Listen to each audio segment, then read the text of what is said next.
안녕하세요. 부사소장입니다.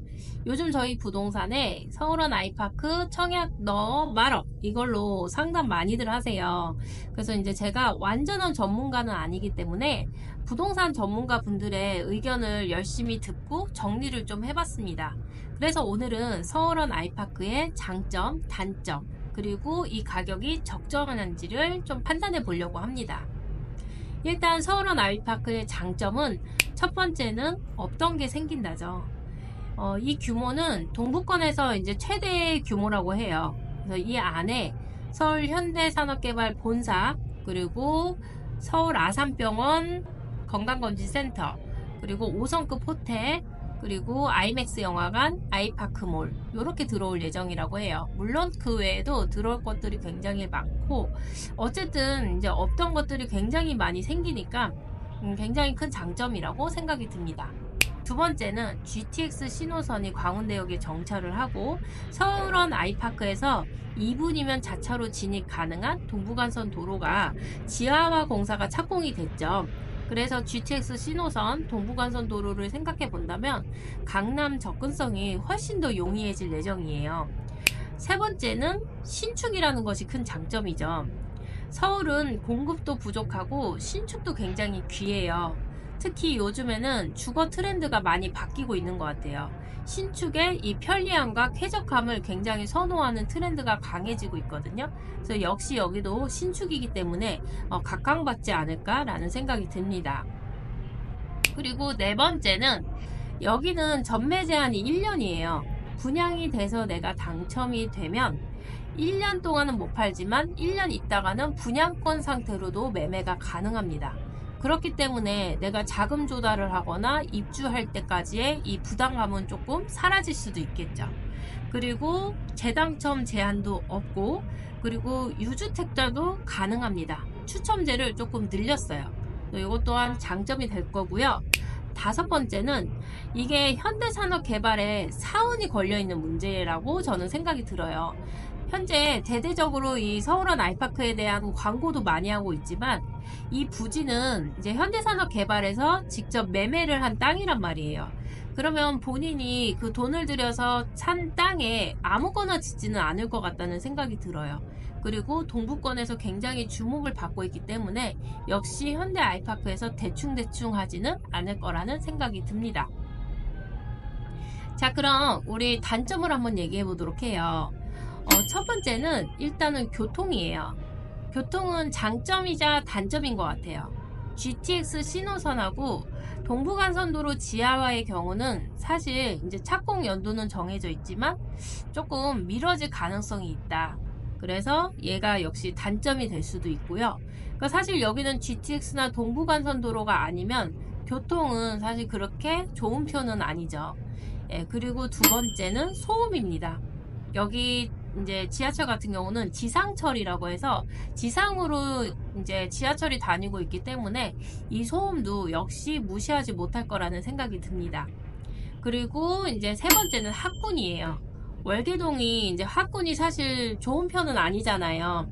근데 한 가지 희망은 뭐냐면 고등학교의 경우는 노원구 내에서 지원이 가능하기 때문에 노원구의 명문학군에 지원할 수 있다. 요거는 좀 한 가지 희망인 것 같습니다. 그리고 이제 네 번째는 노원구 월계동이라는 것입니다. 사실 노원구 월계동이란 요 단점은 그냥 이름 자체가 좀 그런 것 같아요. 사람들의 인식은 변하지 않아요. 쉽게 변하지 않아요, 정말. 근데 이제 분야가 딱 오픈되고 나니까 이제 사람들이 뭐야, 월계동에 저 가격? 도대체 월계동이 어디 있는 거야? 막 이런 생각들을 많이 하시잖아요. 근데 그 인식들은 쉽게 변하지 않은 것 같아요. 그래서 노원구 월계동이라는 이 인식 자체가 약간은 단점이 되지 않을까 싶어요. 그리고 다섯 번째는 주상복합인 것과 이제 구조죠. 주상복합은 이제 저희 상담 오시는 손님들이 제일 걱정하는 부분 중에 하나더라고요. 주상복합이라 좀 답답할 것 같고 전용 면적이 좀 적게 나올 것 같다. 이제 이런 얘기들을 많이 하세요. 근데 주상복합이 요즘에는 실제로 아파트처럼 정말 쾌적하게 잘 지어지기 때문에 크게 걱정은 안 하셔도 될 것 같긴 한데, 이제 저는 주상복합의 그런 단점도 있고 약간의 그 구조, 사실 되게 걱정되기는 해요.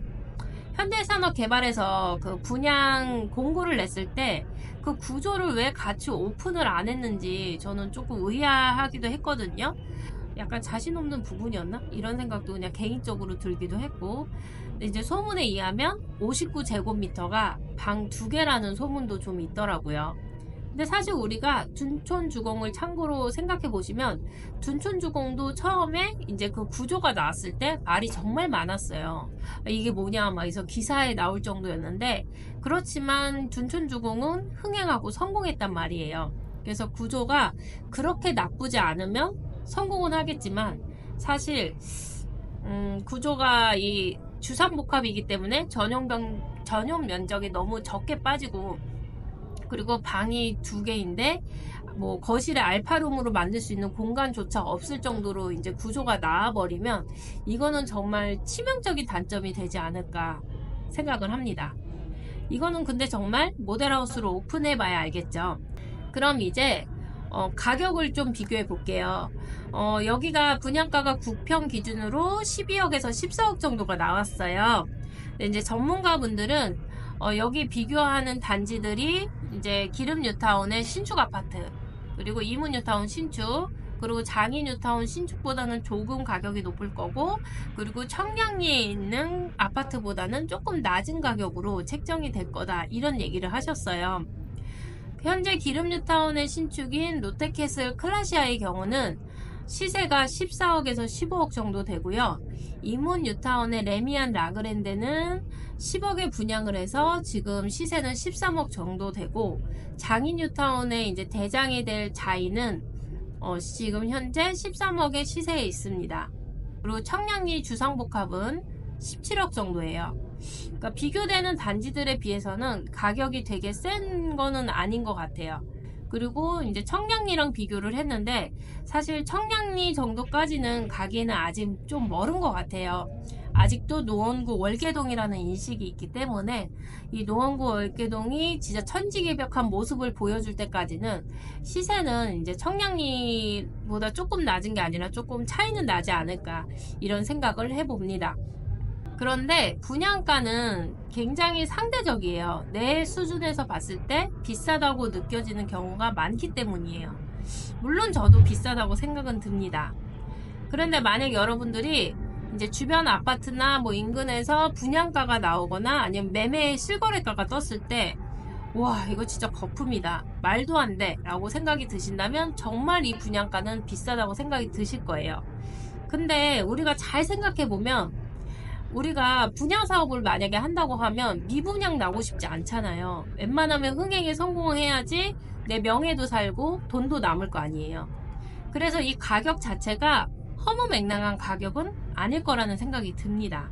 그래서 일단은 여기는 제가 봤을 때는 이 큰 대규모의 뭐 일자리나 이런 게 들어오기 때문에 하방 경직성이 조금 있어서 가격이 크게 떨어질 것 같지는 않다는 생각은 좀 들긴 들어요. 일단 어쨌든 판단은 본인의 몫이니까 잘 판단하셨으면 좋겠습니다.